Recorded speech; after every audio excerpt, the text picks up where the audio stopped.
ఇక్కడ చూసుకుంటే cabbage, cauliflower, broccoli ఇవన్నీ కనిపిస్తున్నాయి. అండ్ అక్కడ పైన చూస్తూ ఉంటే మనకి ములక్కాడలు వేలాడుతూ ఉన్నాయి. అండ్ అటువైపు మనకి బత్తాయిలు, నాకు తెలిసి బత్తాయిలు, అలాగే కార్న్, మొక్కజొన్న కూడా పండిస్తున్నారు. అయితే చూడండి ఒక్కసారి ములక్కాడల చెట్టు నాకు చాలా ఆశ్చర్యం వేస్తుంది. చెట్టేమో ఇంత పెద్దగా ఉంది, పైన చాలా కాయలు ఉన్నాయి. పాట్ చూస్తే మాత్రం హాఫ్ డ్రమ్ని కట్ చేసి పెట్టారు అంతే.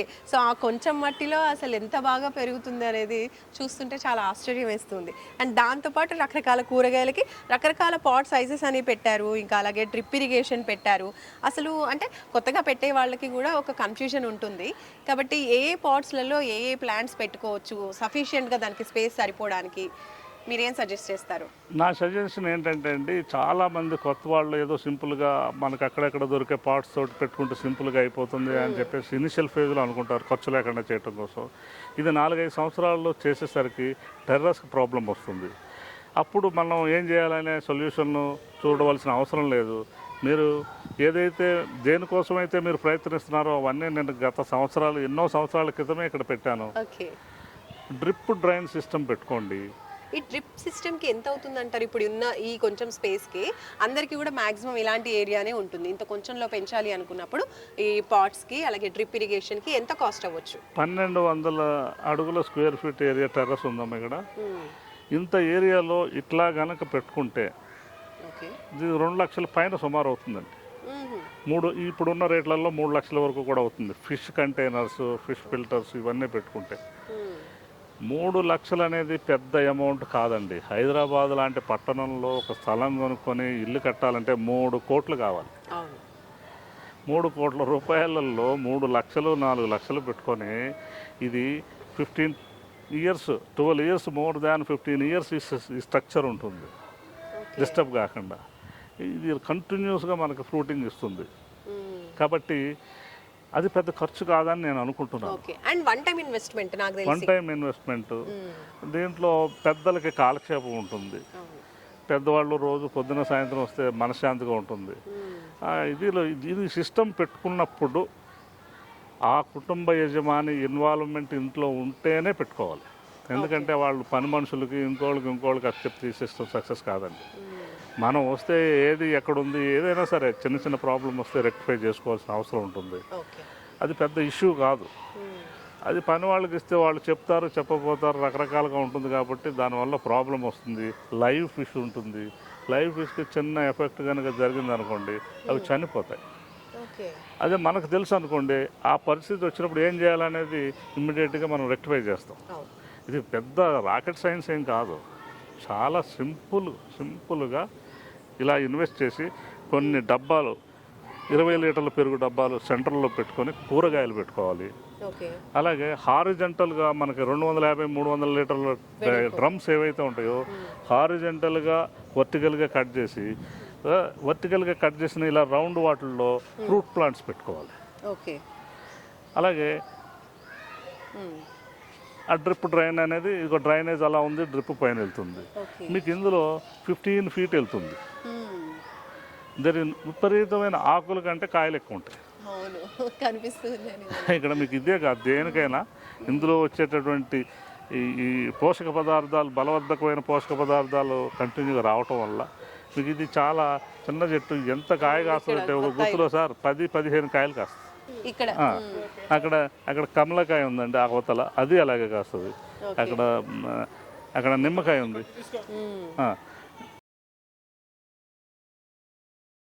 ఒకవైపు పూత ఉంది, మరి ఇంకోవైపు కాయలు ఉన్నాయి. చూడండి చిన్న చిన్న కాయలు ఇంకా కనిపిస్తున్నాయి లోపల. అక్కడని కాదండి, ఒక గుత్తికి డజన్ కాయలు ఉంటాయి. మళ్ళీ పాట్ ఏమో చూస్తే హాఫ్ డ్రమ్. ఎందుకంటే మా పిల్లలు కోసేసారు నిన్న. మనం పైకి ఎవరు వచ్చినా ఒక కాయ కోస్తాను కాదనలేము మేము. మీకు అవతలకి వెళ్ళి చూడండి, బయట నుంచి కూడా కనిపిస్తున్నాయి. అలాగే అక్కడ ఉంది. అంటే ఇలా మరి ప్లాంట్స్ అంటే పండ్ల మొక్కలకి అన్నిటికీ హాఫ్ సైజ్ డ్రమ్ సరిపోతుంది అంటారా? సరిపోతుంది. ఇందులో గ్రాఫ్టెడ్ వెరైటీ పెట్టుకోవాలి. ఇప్పుడు ఏంటంటే అందులో చిన్న ప్రదేశంలో ఆ రూట్ అమ్మిడి ఉంటుంది. దానికి కావాల్సిన పోషక పదార్థాలు కంటిన్యూగా వెళ్తున్నాయి కాబట్టి మనకు ఫ్రూటింగ్ బాగా ఇస్తుంది. మనం అదే ఏదో మట్టేసి అందులో వేసిన మామూలు వాటర్ పోసినట్టయితే న్యూట్రిషన్ ప్రాబ్లం వస్తుంది, రూట్ రాటింగ్ వస్తుంది, రకరకాల ప్రాబ్లమ్స్ వస్తాయి. దానివల్ల మనకు రిజల్ట్ రాదు, అవును. మన ఈల్డింగ్ అనేది తక్కువ వస్తుంది. ఇందులో మీకు ఈల్డింగ్ బాగా వస్తుందండి. ఇవన్నీ కూడా అయిపోయింది టర్మ్. ఇవి చలికాలపు పంటలు, అవును. ఈ ఎండాకాలం ఉండవు ఇవన్నీ. మీరు ఓకే. ఇప్పుడు మొత్తం అన్నీ ఇంకా కూరగాయలన్నీ కూడా ఈ 20 లీటర్స్ బకెట్స్ లో పెట్టుకోవచ్చు. కూరగాయ మొక్కలు పెట్టుకోవచ్చండి. ఓకే. ఇంత బకెట్ అవసరం లేదు యాక్చువల్గా. 10 లీటర్స్ సైజ్ ఎనఫ్. ఎందుకంటే వీటి వేరు వ్యవస్థ 6 అంగుళాలే ఉంటుంది చిన్నగా ఉంటుంది. ఓకే. కూరగాయలు, కాబట్టి అందులో పెట్టుకోవచ్చు. నేను ఇవి ఎందుకు పెడుతున్నా అంటే మనం రాబోయే భవిష్యత్తులో గ్రాఫ్టింగ్ టెక్నాలజీ వాడతాం. గ్రాఫ్టింగ్ టెక్నాలజీ రూట్ పెద్దగా వస్తుంది, కాబట్టి పెద్ద బకెట్లు కావాలి. అది ఆలోచించి నేను పెద్ద బకెట్లే ప్రిపేర్ చేస్తున్నాను. ఇదివరకు చిన్న బకెట్లు ఇవి 10 లీటర్స్. ఇవి ఎప్పుడో 15-16 ఏళ్ల క్రితం, అంతకుముందు ఇవి ఓకే. ఇంకా ఉన్నాయి. అంటే చూడండి, ఇవి పెరుగు బకెట్లు. యాక్చువల్ నేను ఫస్ట్ వీటితో పెట్టా. ఓకే. ఈ పెరుగు బకెట్లు తీసుకొచ్చి ఒక 100 బకెట్లు తీసుకొచ్చి అప్పుడు చాలా తక్కువ కాస్ట్ అప్పట్లో పడేసేవాళ్ళు వీటిని ఒక మూల, యూజ్ చేసేవాళ్ళు కాదు. అవును. వీటితో పెట్టాను. ఇప్పుడు ఈ రకరకాల R&D చేసి కింద స్టాండ్లు కూడా రకరకాల, అంతకుముందు ఐరన్ స్టాండ్లు పెట్టాం. ఐరన్ స్టాండ్ చాలా కాస్ట్ అని, బరువు అని చెప్పి వాటిని మార్చి తర్వాత ఏం చేసామంటే ఇట్లా 5S బ్రిక్ వాడాం. ఇది కొంచెం ఇబ్బందిగా ఉంటుంది ఒక్కొక్క ఏరియాలని. కొన్ని ఏరియాల్లో పెట్టడానికి బోరింగ్ పైపుని కట్ చేసి దాన్ని పెట్టాం, రౌండ్గా ఉంటుందని. సో అది కూడా కష్టంగా, కటింగ్లో కొంచెం టేపర్గా కోస్తే పైప్ మొత్తం పోతుంది, వేలకు ఖర్చు అవుతుందని ఈ పీట పెడుతున్నాం, ప్లాస్టిక్ పీట. ఇప్పుడు రాబోయే వాటికి ఇప్పుడు ఏమవుతుందంటే ఆ డబ్బాకే 4 కాళ్ళు వచ్చేస్తాయి. అట్లాంటి ప్రొడక్షన్ వస్తుంది. మీరు భవిష్యత్తులో మీకు ఎట్లాంటి కిట్స్ దొరుకుతాయంటే మార్కెట్లో ఈ డబ్బాలన్నీ కూడా స్టాండ్లు గిన్నెలు అవసరం లేదు, అవి ఇంక్లూడింగ్ అవన్నీ కూడా ఏదైతే డ్రిప్ డ్రైన్ సిస్టమ్ అంతా కూడా అందులో వస్తుంది. ఆ సైడ్ పెరాపిట్ వాలంటా పెట్టుకునే హారిజెంటల్ టబ్స్ కూడా ఆ మోడల్స్ వస్తాయి. ఫ్రూట్ ప్లాంట్స్కి తగ్గ మోడల్స్ అన్నీ కూడా తయారవుతున్నాయి రకరకాలైన. ఫైబర్ టబ్ అనేది వెరీ కాస్ట్లీ. రెండోది ఫైబర్ టబ్ని మనం రేపొద్దున తీసి పాడేయాలంటే మనం ఏదైనా వెహికల్ వేసుకుని ఊరు అవతల పాడేసి రావాలి, ఎందుకు పనికిరాదు. ఈ ప్లాస్టిక్ టబ్ని కనీసం ఒక 2 రూపాయలు అన్న ఇస్తాడు, లేకపోతే వద్దురా బాబు పట్టుకెళ్ళాలంటే పట్టుకెళ్తాడు వాడు, ఎందుకంటే రీసైక్లింగ్ పనికి వస్తాయి. ఇంకోటి ఇందులో యద్భావం మీకు కావాలితే చెక్క పాట్లో పెట్టుకోవచ్చు, బంగారం పాట్లో పెట్టుకోవచ్చు, ఇంకా రకరకాలుగా పెట్టుకోవచ్చు. కానీ ఇందులో అల్టిమేట్గా మీరు కింద ఏం పెట్టామనేది కాదు, పైన ఫ్రూట్ ఏం వస్తుంది అనేది ఇంపార్టెంట్. ఈ ఫ్రూట్ అమృతంగా రావాలంటే ఈ విధమైన సప్లిమెంట్ ఇస్తూ ఈ యొక్క పాటింగ్ మిక్స్లో మనం పెంచినట్టయితే బిల్డింగ్కి ప్రమాదం లేదు, తక్కువ వాటర్ తోటి ఫిష్ పెరుగుతుంది. ఈ గార్డెన్ మీరు ఏ మొక్క ఇప్పుడు చూసారా, ఇవన్నీ ఫారిన్ లీఫీ వెజిటబుల్సా కాదా? ఇప్పుడు ఏ నెల ఇది? మార్చి నెలలో ఇవి పెరగు, ఏప్రిల్లో అసలు కనపడవు. మీ మే నెలలో కూడా ఉంటాయి ఇక్కడ. మే నెల వచ్చి మీరు చూసుకుంటే కర్టన్లా ఉంటుంది. అది ఇప్పుడు కూడా క్రీపర్స్ని అలా నిలువుగా పాకనిస్తాం, పైకి రానివ్వం. 4 వైపులో క్రీపర్స్ కర్టన్లా ఉంటాయి చుట్టూ, ఇలా స్ట్రేట్గా హారిజంటల్గా ఇలా మనకి నెట్ట నిలువుగా కనపడతాయి కాయలన్నీ. ఇప్పుడు చాలా మంది షేడ్ నెట్ వేస్తూ ఉంటారు, అలా కాకుండా మీరు షేడ్ నెట్ వేయాలి. నో షేడ్ నెట్ వేసుకోవాలి. ఎందుకంటే ఈ మొక్కలన్నీ కూడా క్లైమేట్ ఆధారిత మొక్కలు. మన జీవులంతా కూడా క్లైమేట్ని అనుసరించి 35 డిగ్రీల తక్కువ సెల్సియస్ డిగ్రీస్లోనే బతుకుతాయి. పైకి వెళ్తే రకరకాల మొక్కలు చనిపోతాయి. ఇప్పుడు ఎండాకాలం వచ్చేసరికి మొత్తం మన పొలాల్లో ఏ గడ్డి కూడా ఉండదు, ఎందుకనంటే ఆ హీట్ని తట్టుకో ఇక్కడ. కాబట్టి మనం షేడ్ నెట్ వేయాలి. ఆ ఎండాకాలం 3 నెలలు షేడ్ నెట్ వేయాలి, తర్వాత తీసేయాలి. ఇక్కడ వీటికి 8 అవర్స్ కంపల్సరీగా సన్లైట్ కావాలి. ఓకే. ఇప్పుడు సమ్మర్ వస్తుంది కాబట్టి మనం ఆల్రెడీ స్టార్ట్ అయిపోయింది, ఎండలు సమ్మర్ లాగే అనిపిస్తున్నాయి కాబట్టి ఇంకా షేడ్ నెట్తో పాటు ఇంకా ఏమేమి చేయొచ్చు అంటారు? సేఫ్టీ మెథడ్స్ సమ్మర్లో ఏం ఫాలో అవ్వాలి? షేడ్ నెట్ ఇచ్చి ఇలా డ్రిప్ డ్రైన్ కనుక ఇచ్చుకొని ఇలా సప్లిమెంటెడ్ వాటర్, న్యాచురల్ వాటర్ కనుక ఇస్తే తట్టుకుంటాయండి. సమ్మర్ వెరైటీలు, సీజనల్ వెరైటీస్ కొన్ని ఉంటాయి. ఆ వెరైటీస్ కనుక వేసుకుంటే సమ్మర్లో మనకు అన్ని రకాలు పండే అవకాశం ఉంది. మీకు 365 డేస్ చాప్ వస్తుంది. 365 డేస్ మీకు ఇవన్నీ. ఇప్పుడు లెట్యూస్ ఇవన్నీ కూడా సమ్మర్, రేపు మే నెలలో వచ్చి షూటింగ్ తీయండి మీరు, మీకు లెట్యూస్ వస్తుంది. లెట్యూస్ ఇస్తాను మీకు. ఇట్లా మీకు ఏంటంటే దానికి కావాల్సినటువంటి సాయిల్ అండ్ వాటర్, క్లైమేట్ కనుక ఇస్తే మనం అందులో ఏదైనా పండించుకునే అవకాశం ఉందండి. అన్ని రకాల పళ్ళు అంటారా, నిమ్మకాయ, ఇది సపోటా ఒక 80-90 కాయలు కాసిందండి. మొన్న ఈ సైజ్ అయిపోతే మొన్న పండేసుకు తిన్నాం. ఆ సపోటా ఇక్కడ కాసిన మన మిద్దె తోటలో మనం కళ్ళ ముందు పండించుకున్న ఒక్క సపోటా తింటే నెక్స్ట్ సీజన్ వరకు తినక్కర్లా, వెయిట్ చేస్తాం. అమృతంలా ఉంటుంది. ఏదైనా బయట తినాలనిపించమంటారు, మళ్ళీ అంత టేస్టీగా ఇక ఉండవు అవి మీరు బయటది ఒకసారి తింటే జనంలో తినరు. తినరంటారు. నిజంగా అంత టేస్టీగా ఉండవు. టెర్రస్ లో పండించినవి మాత్రం చాలా అద్భుతమైన టేస్ట్ ఉంటాయి అంటారు. ఇప్పుడు తల్లి మమకారం అంటారు. నా బిడ్డ నాకు ముద్దు, నేను పెంచిన చెట్టు నాకు ముద్దు, Correct. ఆ చెట్టు తల్లి ఇచ్చే ఆహారం దానికి నేను బిడ్డని, దానికి ముద్దు. అవును. ఇంత అఫెక్షన్, ఇంత సైకాలజీ, ఇంత అటాచ్మెంట్ ఇవన్నీ ఉంటాయి.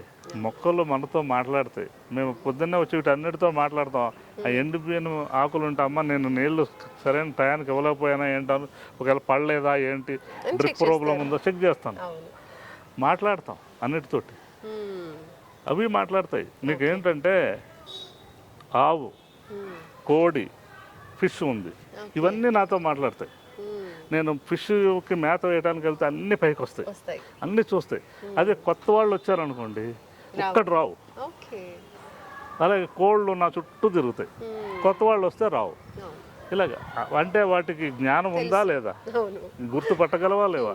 అన్ని చెట్టు కూడా గుర్తుపడుతుంది, అన్నిటికీ ప్రాణం ఉంది, అన్నిటికీ సెన్స్ ఉంది. మనకే కాదు, మనకంటే అద్భుతమైన సెన్స్ వాటికి ఉంది. అవి మనల్ని కాపాడి పోషిస్తున్నాయి. అవును. కాబట్టి వాటికి ఇవ్వాల్సిన గౌరవం మనం ఆ మొక్కకి ఇచ్చి, సోదరులారా మీరు ప్రతి ఒక్కళ్ళు కూడా ప్రొడక్షన్ అంటే, జాతి సంపద అంటే ప్రొడక్షన్ అంటే ప్రతి మొక్క నుంచి ఉత్పత్తి చేసే ఉత్పాదన ఏదైతే ఉందో అధిక ఉత్పత్తి చేసి న్యాచురల్గా పండించి దేశానికి ఇస్తే అది అసలైన ఎకనామిక్స్, అది ప్రొడక్షన్. దానివల్ల దేశ సంపద పెరుగుతుంది. పూర్వీకులు పంటల వల్ల దేశ సంపద పెంచారు, ఆయుధాలు అమ్ముకుని దేశ సంపద పెంచలే. ఓకే. పంటలు పండించి అప్పుడు పండే 6-8 బస్తాలకి రైతుకు లాభం వచ్చింది. ఇప్పుడు పండించే 60 బస్తాలకి పండితే నష్టం వస్తుంది, పండకపోతే ఇక అంతే. అంటే చూడండి, ఇన్వెస్ట్మెంట్ ఎక్కువైపోయింది, ఎరువుల గోల ఎక్కువైపోయింది. ఇవన్నీ తట్టుకోలేని పరిస్థితుల్లో రైతులు వ్యవసాయాలను వదిలేసి ఏ పురుగు మందు అయితే వాళ్ళు చేల కొడుతున్నారో అదే పురుగు మందు వాళ్ళ మీద కూడా ప్రయోగించుకుంటున్నారు. అంటే చూడండి, మరి ఇంత లాభం వచ్చి ఇంత చేస్తే పూర్వీకులు మరి ఆ పద్ధతి లేదే. పూర్వం ఇంతమంది కంటే ఎక్కువ జనాభానే ఉన్నారు సరైన దృక్పథంతో చూసినట్టయితే. ఒక ఇంటి మీద ఒక చిన్న మైక్రో న్యూక్లియస్ హౌస్ మీద ఒక 1000 అడుగుల స్థలంలో మేము పండించే పంట మా స్ట్రీట్లో ప్రతి ఒక్కళ్ళకి ఇస్తాం. మాకంటే ఎక్కువ పంటే పండుతుంది. ఓకే. మరి ఇన్ని సౌకర్యాలు ఉన్నప్పుడు మన కష్టము నష్టము మనం భరించలేము, చేయలేము అనే అపోహలకు వెళ్ళొద్దండి. చేసుకుంటూ పోతే ఏదైనా సులువే. స్టార్టింగ్లో మాత్రమే కొంచెం స్టార్టింగ్ కనుక మీరు మీ యొక్క మనసు, మైండ్ చెయ్యాలి, నేను సాధించాలి అని కోరిక ఎప్పుడైతే కలిగిందో అప్పుడే సులువు. మీకు ఇష్టం లేకుండా చేసేది కష్టమే, ఏదైనా కష్టమే. ఆ కష్టానికి పర్యాయ పదాలే మీరు రకరకాలుగా వాడతారు. వేస్ట్ అని, అదని, ఇదని, అవన్నీ నేను చెప్పదలుచుకోలేదు. పాజిటివ్గా చేయండి. చక్కటి పంటలు మన మిద్దెల మీద పండించుకుంటే మనం మన కోసం, మన కుటుంబం కోసం దేశాన్ని ఉద్ధరించక్కర్లా, ఫ్యామిలీ కోసం చేసుకున్నా సరిపోతుంది. అప్పుడు మనకి ఏంటంటే చక్కగా అప్పుడు మా నాయనమ్మ 104వ సంవత్సరంలో జాంకాయ తింది, పళ్ళు ఓడలేదు. అంటే వాళ్ళ పూర్వీకులు వాళ్ళు సిస్టమేటికల్గా టైం ప్రకారం ఫుడ్ తినేవారు. సాయంకాలం ఈ టైం అయినసరికి ఫుడ్ తినేసి పడుకునేది. చీకటి పడగానే పడుకుని పొద్దున్నే 3:30 లేచిపోయేది. తన పని తన చివరి రోజుల వరకు చూసుకుంది, 15-20 రోజులు తప్ప. మరి ఇక్కడ భారతదేశంలో ఆరోగ్యవంతులు ఉన్నారా, ఐశ్వర్యవంతులు ఉన్నారా, ఎడ్యుకేటెడ్స్ ఉన్నారా, ఇవన్నీ క్వశ్చన్లన్నీ బుక్లో రాసుకుని చదివితే అందంగా ఉంటాయి. కానీ వాటన్నిటిని మించిన వాళ్ళు ఉన్నారు భారతదేశంలో. అలాంటి సంపద ఉంది, అలాంటి యొక్క నేల ఉంది. ప్రపంచంలోనే గొప్ప నేల భారతదేశంలో తప్ప ఎక్కడ లేదు. ఏ సైంటిస్ట్నైనా మీరు కనుక్కుంటే ఏం చెప్తారో నాకు తెలియదు, కానీ మీరు అన్ని దేశాలు తిరిగి తెలుసుకోండి. ఒక్క భారతదేశంలోనే సస్యశ్యామలమైన భూమి ఉంది. హిమాలయాల నుంచి కన్యాకుమారి వరకు ఉన్న భూమి, సారవంతమైన భూమి ప్రపంచంలో ఏ దేశానికి లేదు. దీన్ని చక్కగా మనం ఉపయోగించుకున్నట్టయితే భావితరాలు ఎప్పటికీ మనకు డోకా లేదండి. ఒక అమెరికా నుంచి వచ్చేవాడు నా దేశానికి రావాలంటే 10 సంవత్సరాలు పాస్పోర్ట్ కోసం వెయిట్ చేయాలని నేను కోరుకుంటున్నాను. నేను చూస్తానో లేదో తెలియదు, కానీ భవిష్యత్ తరాలు మీరు ఆ విధంగా డెవలప్ అయ్యి అలాంటి రోజులు మన దేశానికి తీసుకురావాలి. ఎస్ సార్, నిజంగా థ్యాంక్ యూ సో మచ్ అండి. చాలా చాలా ఇన్ఫర్మేషన్, వాల్యుబుల్ ఇన్ఫర్మేషన్ ఇచ్చారు. నిజంగా చదువుకుంటే మనకి చదువు వస్తుంది, కానీ ఇలాంటి జ్ఞానం రావాలంటే ఇలాంటి ఎక్స్పర్ట్స్ దగ్గరికి రావాల్సిందే. ఎందుకంటే జాబ్ని కూడా వదిలేసి ఇలా వీటి మీద అంత స్టడీ చేస్తూ ఉన్నారు, రకరకాలుగా మొక్కల్ని పెంచుతున్నారు అండ్ సక్సెస్ఫుల్గా ఆ ఫ్రూటింగ్ని ఎంజాయ్ చేస్తున్నారు. దాని రిజల్ట్స్ ఎలా ఉంటుంది అనేది కూడా కళ్ళారా చూస్తున్నారు కాబట్టి అంత స్ట్రాంగ్గా మనకి చెప్పగలుగుతున్నారు. ఇది ఫాలో అవుతే ఈ విధంగా ఉంటుంది అని చెప్పేసి. అండ్ అలాగే కొత్త పద్ధతి కూడా కాదు, మన పూర్వీకులు చేసినటువంటి ఫాలో అయినటువంటి ఒక బంగారం లాంటి అద్భుతమైన పద్ధతులు ఇవి. కాబట్టి ఇవన్నీ కూడా మనం కూడా ఆచరించినట్టయితే మన హెల్త్ కూడా బాగుంటుంది. అండ్ వన్స్ మనం సెటప్ చేయడానికి మాత్రమే కొంచెం ఖర్చు అవుతుంది, కొంచెం టైం ఎక్కువ పడుతుంది, కొంచెం శ్రమ అనిపిస్తుంది స్టార్టింగ్లో. బట్ ఇనిషియల్గా స్టార్ట్ చేశాక మాత్రం అంతా హ్యాపీయే. ఇందులో ఇద్దరికి లాభం ఉందండి. పండించుకు తినే వాళ్ళకి తక్కువ ఉంది, పక్కన చూసే వాళ్ళకి ఎక్కువ ఉంది. ఓకే, ఇది పర్యావరణం.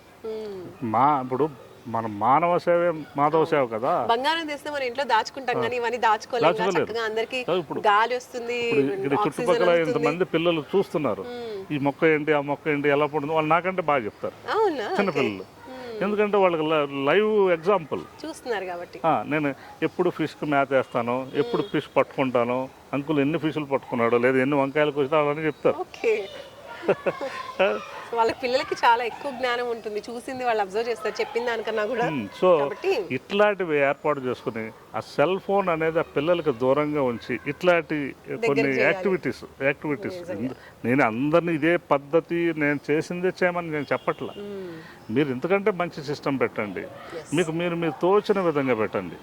ఏదో ఒకటి పెట్టి ఒక మొక్కను పెట్టండి.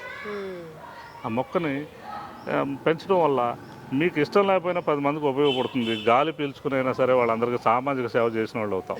మన MEGA9 TV ప్రేక్షకులందరినీ నేను రిక్వెస్ట్ చేసేది ఏంటంటే, నువ్వు ఇంత చక్కగా అందంగా ఇంత బాగా వచ్చావు, నీకంటే అందంగా నా గార్డెన్ ఉంది.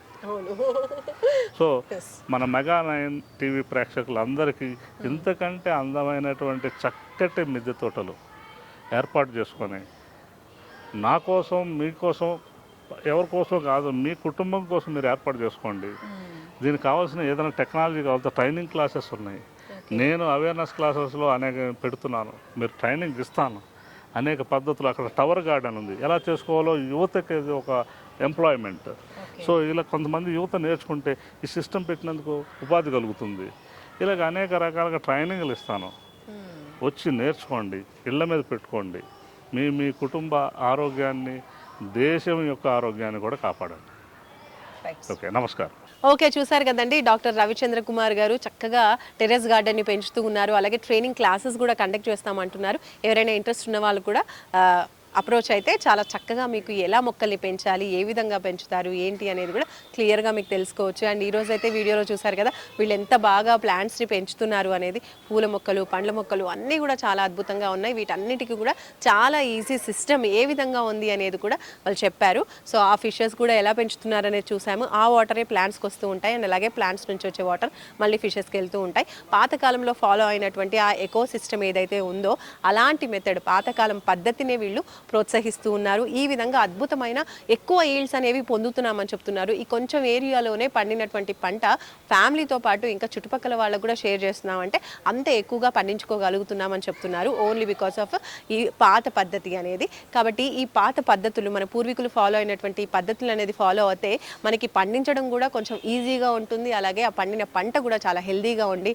తిన్న మనందరి ఆరోగ్యం కూడా చాలా మెరుగవుతుంది అనేది మనకి ఈరోజు ఎపిసోడ్లో మనం తెలుసుకున్నాం కదా. కాబట్టి మీలో కొంతమంది అయినా సరే ఈ పద్ధతిని ఫాలో అవుతూ చక్కగా మొక్కల్ని పెంచుకుంటూ మంచి ఆరోగ్యమైన జీవితాన్ని గడుపుతారని చెప్పేసి MEGA9 TV నుంచి మేము ఆశిస్తున్నాం.